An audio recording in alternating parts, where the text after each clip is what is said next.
And we're back with another episode of On the Bench. I am your humble host, Cody Beekman, and I'm with Ross. Never closes the door, Moormeyer.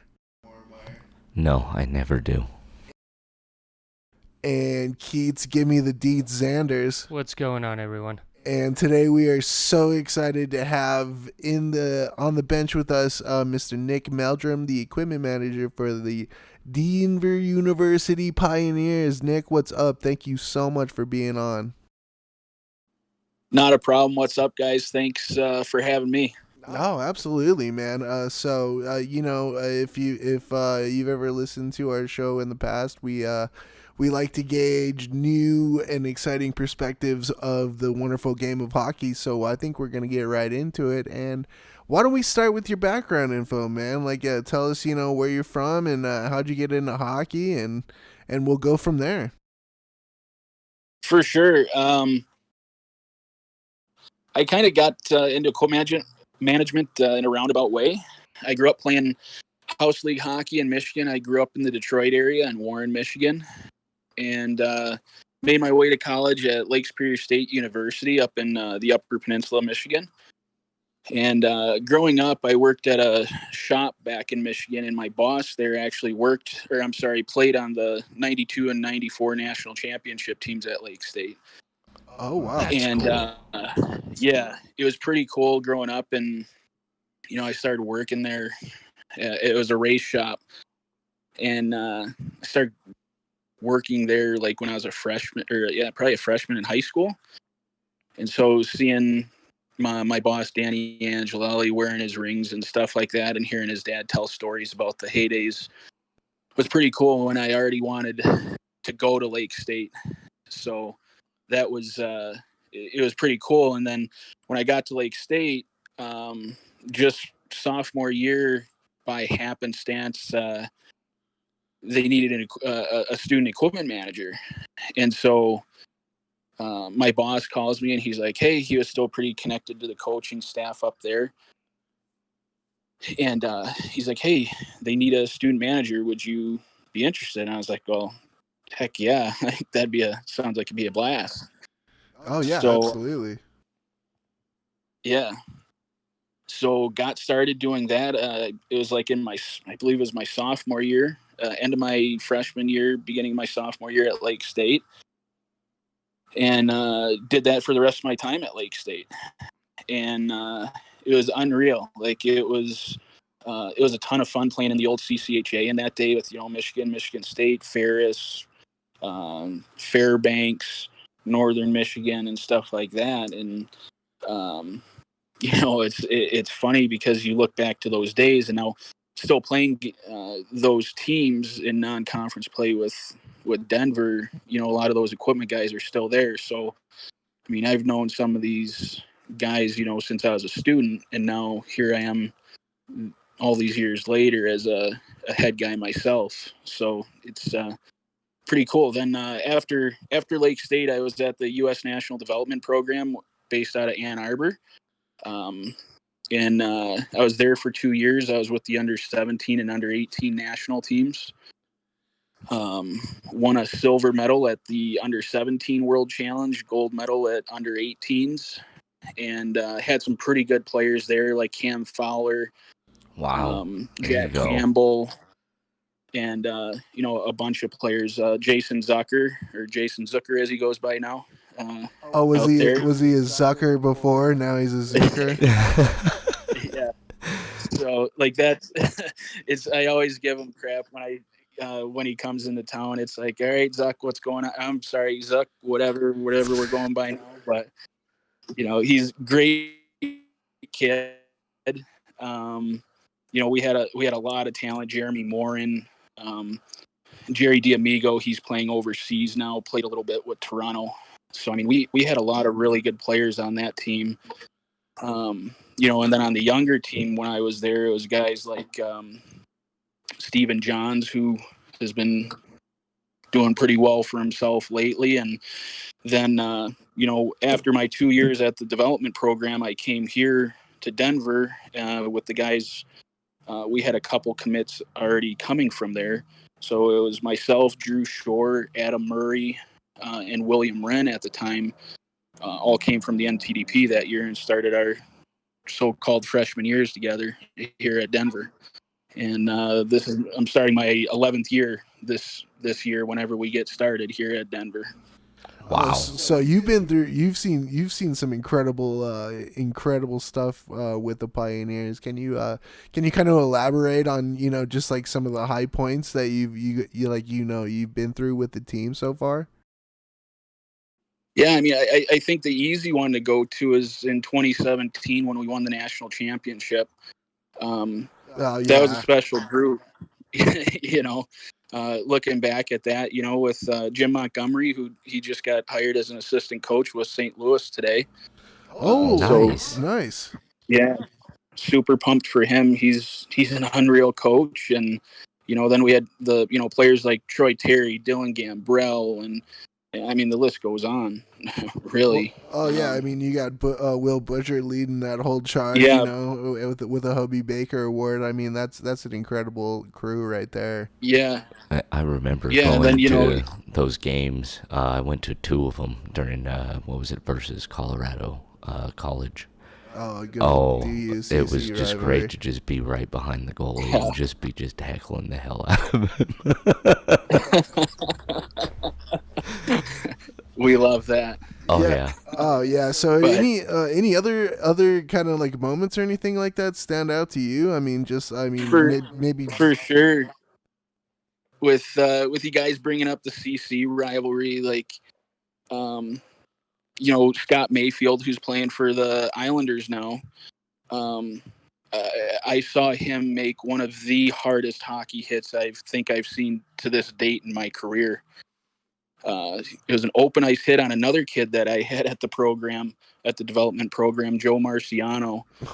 Joe Marciano was playing for CC, and he was coming across center ice, and Scotty stepped up and just caught him square than square. I mean, I swear Joe went parallel to the ice and hovered for about 15 seconds before he fell to the ice. Oh God, I love those hits. Gave him a good old Robbie Blake bruiser. Oh jeez. You got stars floating around his head like when he's coming off the ice, like in the cartoon. Tweety birds. Yes. Yeah. But like the Denver CC rivalry, the Denver North Dakota rivalries, like those games are always,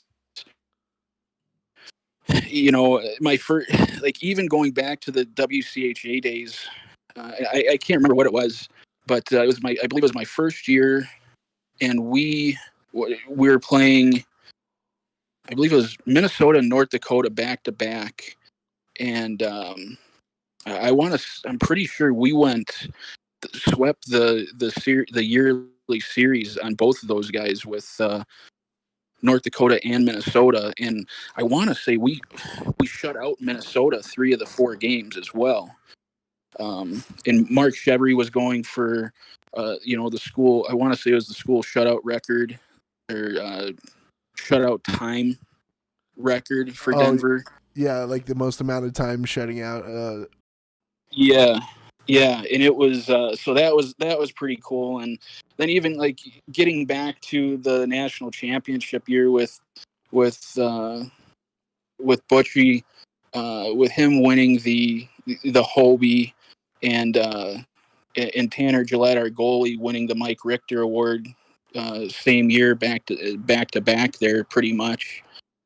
That was pretty special because I mean they're both really special players, and still love seeing those guys and keeping in touch with those guys, and there's so many good memories. It's hard to pick just one, and that's what's cool about college is because you get to make these connections with these guys for the most part, 2, 3, 4 years. It's not like pro hockey where the team's together now and has a different look, 3 months later.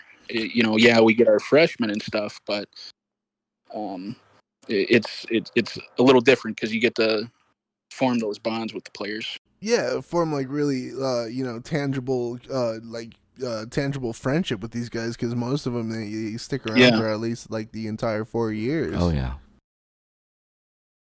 Yeah, and that's where, like, running into you guys at Dog Bowl, and being in the situation that we are with COVID. Normally, these guys are all training at DU all summer long and skating with us or at our building, and so you get to see Stas and Tyler Bozak and Gambrell and Terry and Butchie and all these guys that still come back to Denver because they like being here.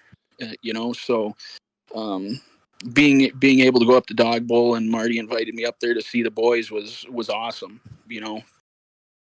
Oh yeah, absolutely. I mean, and you got to get all the boys like Raz, and especially like Butchie and Terry. I guarantee you there was some chirp in there for where maybe where New Jersey and Anaheim kind of ended up in the standings. Right. I would only imagine, at least. Yeah, it's always it's funny hearing those guys, especially when they play each other, and talking over the summer about the games when they played against each other and stuff like that, and whether they're where they're at mentally, and joking around on the ice with each other still and stuff like that. It's so it's not only the bonds that I get to make with them, it's the stories I get to hear, and kind of still a part of all the stuff, hearing about it secondhand even still. Oh yeah, I could imagine you're quite privy to some like nitty gritty stories that no one else can really. I could only imagine. Yeah, there's I'm sure there's plenty of not that this wouldn't be the medium to share those on. That's for sure. Oh yeah, I mean, we'll keep some secrets, but I mean, yeah, I'm sure you've signed a non-disclosure agreement or something. Right. Well, it's that you got that tenacity going into games and stuff. So things are said, things are done. Leave it on the ice, or in the locker room, wherever it may be said, and let it be lore for the rest of your life. Yes. It's like it'll just be folk tales, Denver University folk tales. Maybe write a book or something about it. Well, yeah, and even change just the names, and even just like knowing these kids for that long, I'm pretty sure you get to know their habits and their kind of superstitions and what they kind of like too. So I mean, that's kind of cool. Yeah, and to remember that all, for sure. You're a man among God. Yeah. Who do you think? Who do you think's the most like meticulous player that you've ever had to deal with? Just like with their gear and stuff. It was go. There's a couple. Logan O'Connor with the Avs. Yeah. He was very, very picky about his skates. Tyson McClellan, that just graduated from us, Todd McClellan's son. Oh wow. He is a like just fanatical about his stick. He's gotten it dialed in, and it's to the point where it's the only stick he wants to use, and the only stick he can use, whether it's mental or any bit physical. It's just you try giving him something else, like he breaks a stick and you're handing something over the bench, and it's just like, please be the right hand at this point, because or just get off the ice. Actually, never mind, just get off the ice. Oh, that's awesome, man. That is awesome. But they all players have their quirks, but those are Tyson is very particular about his sticks, and he still talks about it to this day, Colin, because he signed to play over in Germany, and he called me and we had a conversation. He's like, man, it's like, can you get me my stick specs, because like you know how I am about my sticks, and this is my chance at pro hockey. And it's like, yeah, I got you. So we get that taken care of. And then same thing, Logan O'Connor, his freshman year, I send out a an equipment form to all of our freshmen, and they fill out all their sizes and preferences and stuff like that coming in. And like he was the first one that I had another piece of paper stapled back to, or a page 2 that came through on the scan You are with shitting me. with what he needed for his skates. So Oh my goodness. yeah. Oh, LOC, man. That's hilarious, man. Yeah, you just got this like storybook, just like step by step about like your skates. You want to hear about my skates? Let me write you a 2-page essay. And God forbid if they're not correct, I'm coming for you. Oh man, it was. Let me tell you, and when you're ordering a custom, like all of our guys get custom skates at Denver, but like when you're ordering a custom pair, those don't get to be returned to the store for credit. Oh yeah. No, you So eat them. once you, yeah, that's quite the thing. If he comes in, he's like, these aren't right. It's like, okay, this is going to be a tough one to sell. So Yes. Do you have a foot exactly like Logan O'Connor's? Here you go. These are the skates for you. But luckily he knows exactly what he wants, and it was great. He came in, and it's easier like that. It's you get some people that have no idea what they want, and you play around for the next year trying to get them what they want or what they need. But you get a kid that's that dialed in and that particular with something. It's actually kind of nice, because they're, once you get them set in it, they're good. Oh yeah. Hey man, I want to also ask you a question, more detail about your job as well. Obviously, like equipment manager, most people think about, all right, so these guys, bring the bags in the locker rooms if they're traveling, kind of set their stuff up wherever they sit. But I'm sure there's really more to it. Can you kind of go into maybe a little more detail what exactly a equipment manager job entails? Yeah, for sure. Like that's a great question. Like, you're absolutely right. A lot of people, when I tell them what I do, and they're like, "Oh, you do laundry for a living?" It's like, Oh yeah, yeah. I do a lot of laundry, that's for Just sure. like, But yeah, F you you. know, I'm kidding. but like I have a business degree. That's my background. I have a bachelor's in business, management degree, really, and I use a lot of that. I'm handling our equipment budget, managing that, making sure we have enough money to get all the way through the year. We're uh, I'm handling the stuff at the airport, making sure it gets on the plane, because we're traveling commercial. We're not traveling by charter flights, so it's that's a bit hectic, because we usually fly between 48, depending on the time of year.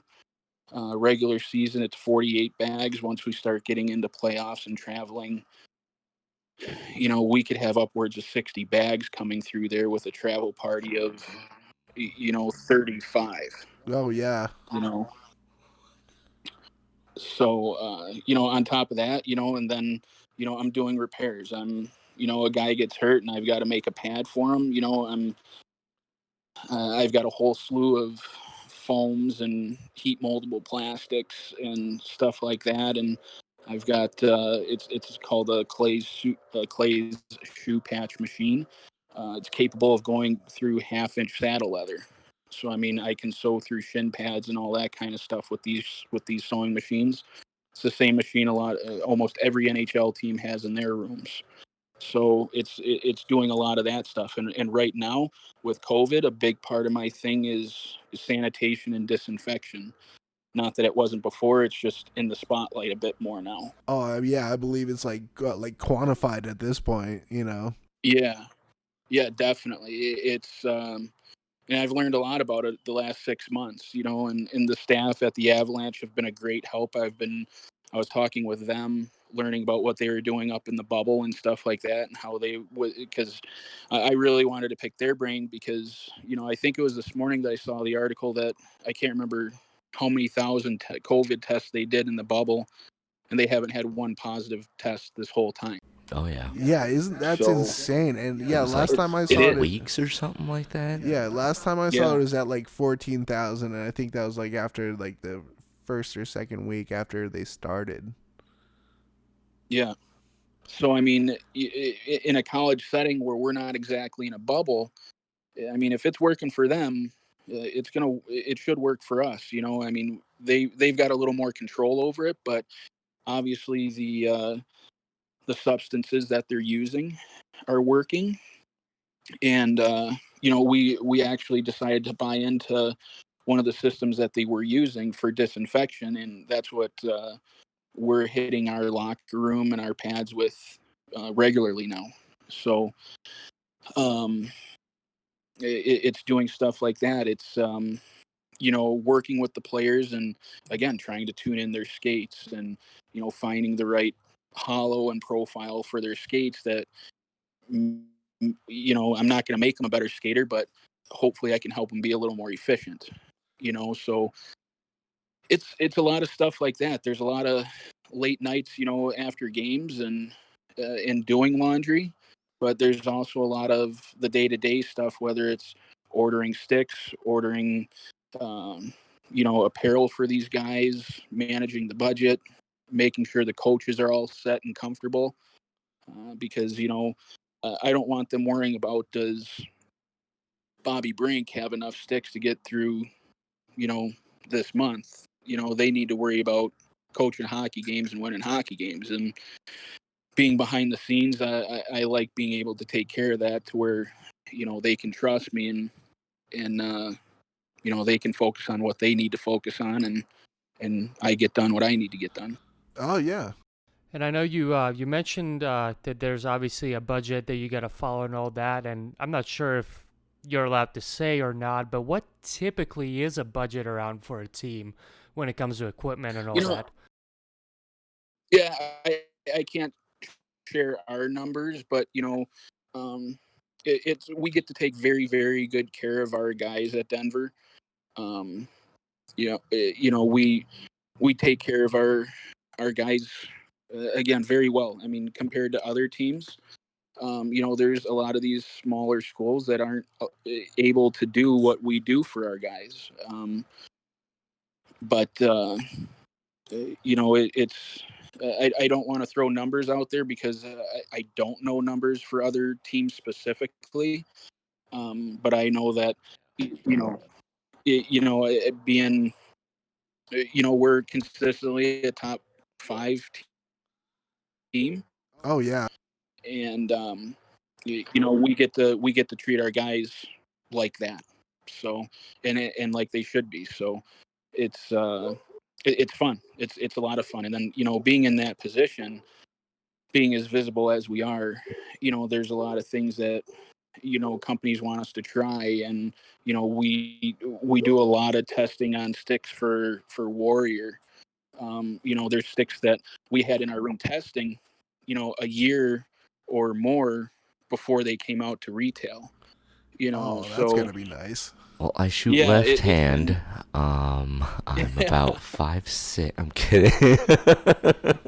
I get like a 115 flex if Right. just in Yeah. case you come across one. You're not using it. I'm kidding. I'll be. it's pretty cool getting to see some of that stuff come across. Like, we're tested now. It's out. It's one of the most popular sticks in the NHL. The new Warrior. It's one of their ultralight goalie sticks. And we were testing that pretty much the entire previous season. And it got they used a lot of our feedback and a lot of our goalies' feedbacks, and all three of our goalies are now using them this coming year. Oh So wow. it's it works both ways. They get feedback from our players, and because we're probably on the ice just as much, if not a little more, practice wise than some pro teams, and so they like seeing the durability and how stuff holds up when we get our hands on it. Oh yeah. It's That is so amazing. that's another kind of just cool aspect of things that people, we get. There's I've never had to sign non-disclosure agreements or anything like that, but it's been explained to me, hey, this is some new stuff coming out. This is between us. We just need feedback. It's like, okay. Nice. So No, that's pretty cool. And speaking of Warrior, it's amazing what Warrior's accomplished over the years. I mean, looking back, you would rarely see anything Warrior, and now I feel like watching all the pros, almost everyone's having something Warrior, rather be a stick or goalie Hockey pads or pads, yeah. whatever. Yeah, like Yeah. well, after you kind of saying that, I think you guys probably contribute a lot to that success. I mean, giving this feedback and stuff. Yeah, and that's one way. Like Jason Zucker is still with them now, and after he left Denver, he signed his pro deal. That was one of his first endorsements was with Warrior. Um, so I mean, it's pretty cool to be able to see that relationship grow, not only with us, but it helps our relationship with Warrior when our guys are going in the NHL and still using some of their equipment as well. Oh yeah, that's. I mean that. Well, like I said, it's got to feel good that knowing that you kind of helped grow that a little bit. It's cool. It definitely is. Like, and it's again like it's a lot of cool relationships. With that company, it just makes my job even easier because I know, if we're having issues, I can call the guys at the Pro Stick Factory and be like, hey, this guy's having this issue, and can I send some of these sticks back to you to take a look at? And next thing you know, I'm sending a package out, next day or 2-day UPS for them to take a look at, and they're like, okay, yeah, we got an issue here. We fixed it. We're sending you a couple more sticks here. Check this out. So it's That's awesome. That is yeah, so cool. it's pretty cool to be able to have those relationships with those guys. So Yeah.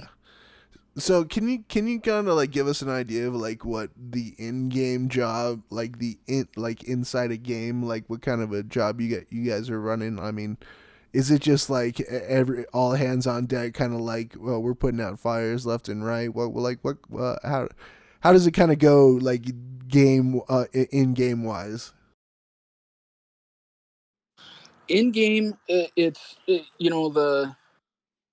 fire drill is really leading up to the game. Honestly, you're getting skates sharpened and making any repairs. You're doing laundry in between pregame skates, and not only for your team, for both teams if you're the home team, Yeah. because you're responsible to do the visitor stuff as well. Um, and you're just you're kind of running around. My day usually starts about 7:30 on a game day morning, and I'm usually pulling up to my house in my driveway usually around 1 in the morning. After that, Holy depending on cow. how the day and how the game goes. Um, but it's fun. It's a thrash, and you're kept busy. But usually, hopefully by the time the game comes, yeah, you're watching for blown edges and broken sticks and on the power play and stuff like that. But it's hopefully, it goes smooth, and maybe you have a couple pair of blades to pop out during the period, maybe. But hopefully it goes smooth because you spent the rest of the day preparing for as much as you can to happen. Oh yeah, absolutely. And speaking of like those blades that pop in and out, have those the like the invention of those just made your job like so much better? Oh yeah, it's. I mean, and not only that, I mean, it makes the life of the coaches better because I'm not getting, scowls down at the end of the bench when I got to take a guy to get a skate sharpened or anything like that. It's, a guy blows an edge now. I've got another set of steel sharpened, ready to go, and pop him out, put him in, and he doesn't miss a shift now. So Oh yeah, so you're not taking it's just one skate back to the back to the skate sharpener for about 5 minutes, and Yeah, the players just sitting on the bench skateless there. yeah, I would imagine it's got to be so much nicer with those new pop-in blades for sure. definitely. And we've got a pretty good system, and like usually when I have student managers myself, as you know how I started, hopefully they get to the point where I can trust them and I'm on the bench during the game. And if a guy blows an edge, I can give him, the pair of steel to run back to the room to sharpen. Or, one of the other equipment managers that works with us at Denver has some hockey experience. He was in the USHL for a bit. So he can also go back and sharpen as well, which is a pretty good home ice advantage when we're able to do that. Oh yeah, absolutely. Well, awesome, man. One thing I was gonna ask you too was, what's typically the staff number for equipment? Is it there like 5 of you guys, or is it more like 20 of you at any time? um, at Denver, like in college hockey. Just for Denver, just for you guys. What's Yeah. your staff Yeah, looking like? so usually, honestly, I'm the head guy, and then I try having two student managers as well. We don't have full time assistant managers like the NHL and American League and stuff like that. It's mainly me. Um, but the getting the student manager help and usually some of the non-dressing guys. I shouldn't say usually. The non-dressing guys always pitch in between periods and stuff if I have, got a bunch of stuff going on. So that's kind of how that looks. It's not like an NHL staff where they may have 4 or 5 guys running around in between periods, or post game running bags out the door, or something like that. Wow, that's insane. And like with like the student managers, I mean, do you see a lot of these kids actually coming in and actually, aiming for a career as like an equipment manager for like pro athletes and stuff? Sometimes, yeah. Um, I've had a couple really good student managers, and that's the tough thing at Denver. They're also getting a really good degree when they graduate from the University of Denver. Yeah. Um, so a lot of them, uh, you're not going to get rich being an equipment guy, but it sure is a hell of a lot of fun. And most all the kids that I've had, they've uh, most of them. Most of them keep in touch and say how they miss doing it and stuff like that. But they're in a 9 to 5 now, and but I haven't had any guys personally move on yet. But I've had a lot of guys come back and say, "Man, I wish I would have stuck with it." So Oh. Well, I mean, yeah. Honestly, I'm kind of like I'm kind of kicking myself that I actually didn't go to like a college that I could possibly get that kind of opportunity. I think it'd be a really cool yeah, experience. I mean, at least, I mean, yeah, doing it for what year, like the 4 years you're at school. yeah, yeah. It's and we get to, and we treat our the way we treat our student managers is hopefully they qualify for work study through their grants, and then they get paid, and then on top of it they get apparel. They once they are trusted by the coaching staff and stuff, they will travel during playoffs, and stuff like that. And in 17, my senior work study graduated with a national championship ring. Oh, That would be cool to just rock that randomly. oh yeah, Just for be like, real. look what I did. For real. So that's cool that DU, like, they treat, like even, the equipment managers and the student managers that well. They give you guys rings and stuff. That's incredible. Yeah, it's and when I was a student manager, that's the way I got treated. by the staff at Lake State, and it's something I never forgot. And it's a little thing there is, on senior night at Lake State, and it's something that always stuck with me, and it was something really cool that the coaches did, and I had no idea. But normally how they have the players skate out there at and do their final lap in your home arena.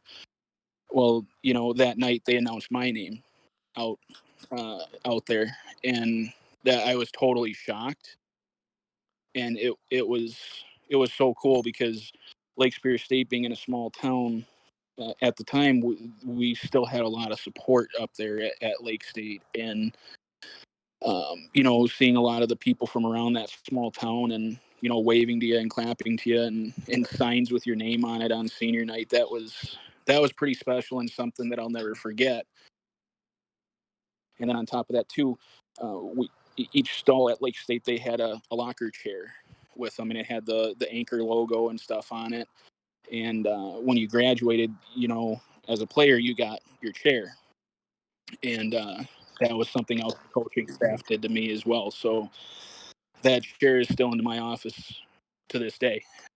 Oh, So wow. it's that's another just little special thing that when I graduated from Lake State, and I knew that I wanted to try giving this equipment thing a chance. I always it was always in my mind that if I was ever in the position to do stuff like that, that I was going to make sure it happened for my guys, and so far I've been able to do some of that for my guys, and Denver has been supportive of it. So it's really cool, and I think and we just had just another example.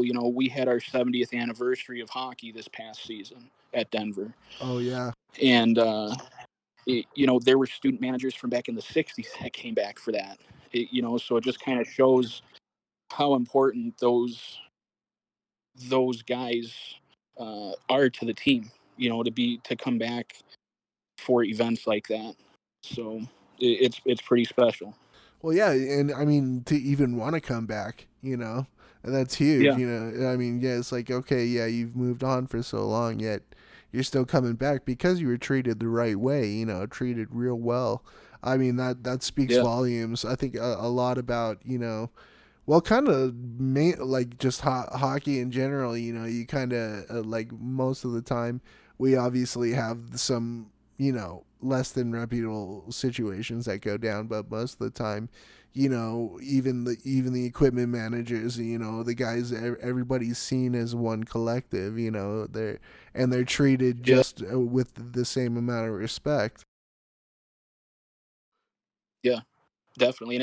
And that another. It kind of just goes back to the relationships of that we get to make with the staffs and the players and all that stuff. Because like even kind of kind of expand on it. I was fortunate enough to be on the U.S. World Junior team 2 years ago when it was in Vancouver, and we make it to the gold medal game and we lose to Finland. We win the silver medal in Rogers, a banged out Rogers Arena.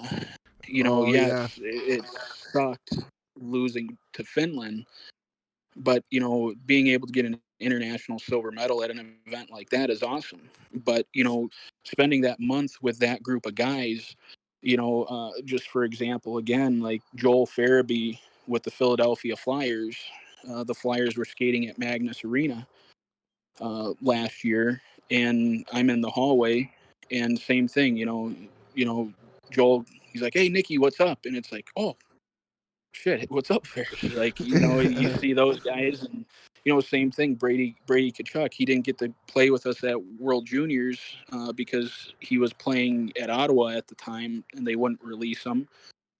But I had him at World Junior Camp, and same thing at Magnus. The Senators was it? I can't remember if it was. Yeah, I think it was when he was with the Senators. So they were skating there, and Brady came up to me too, and he's like, "Hey, Nikki, how's it going?" And it's like, "Oh, dude, what's up?" And you sit there and you catch up for a bit, and it's cool being able, you know, to be on those guys' mind and for them to come out of their way to make sure they come say hi to you on top of it, you know? Oh yeah, well, especially where in a situation like that, these guys, they just see like 1,000 faces a day, and I mean, span that out to even longer in a year, but it must be really cool to still have that thing, when they see you. And you're like, hey, Nikki, what's going on? I think that's cool, and I don't think Yeah. I may be wrong. I might be naive, but I don't know how many other sports and athletes kind of like have that kind of mind, to really actually kind of remember the people that have like helped along the way in Yeah. such doses. Yeah.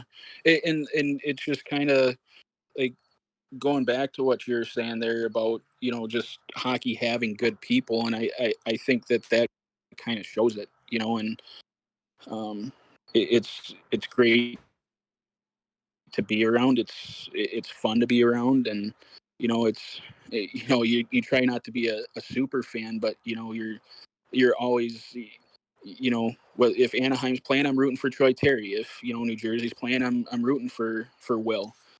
Yeah. And if Vegas is playing, I'm rooting for Stas.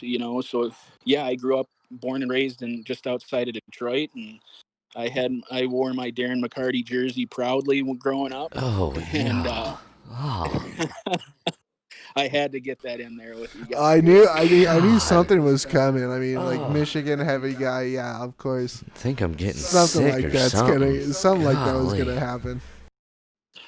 But it's cool, and and even with these other guys that I've had at other places, and you know just seeing them grow up, and like you, you know another example is like Johnny Merrill that plays for Vegas. Like he trains in Denver in the off season and started training at Denver and skating at Denver with the rest of our pro alums. And I've known him and Drew Shore and Jason Zucker and some of these guys since they were 16 years old.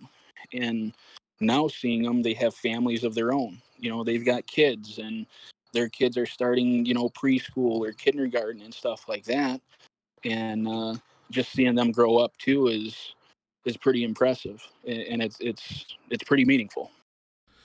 Oh, absolutely, man. That's awesome. I mean, yeah, these forged relationships just growing and growing, and like, yeah, that's one of the biggest things too, is being able to see them succeed. Oh yeah. Well, and even going back Yeah. to what you were saying there, Nick, with what is it? Oh goodness.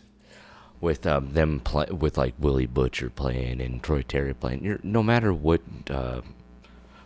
team that they're on, you're just you're always in their corner and you've always got their back no matter what, and that's just a beautiful thing just throughout their whole entire career. Like no matter what, you're always, those are your boys, you're rooting for them, and I mean, Yeah. and then they still remember you like to this day.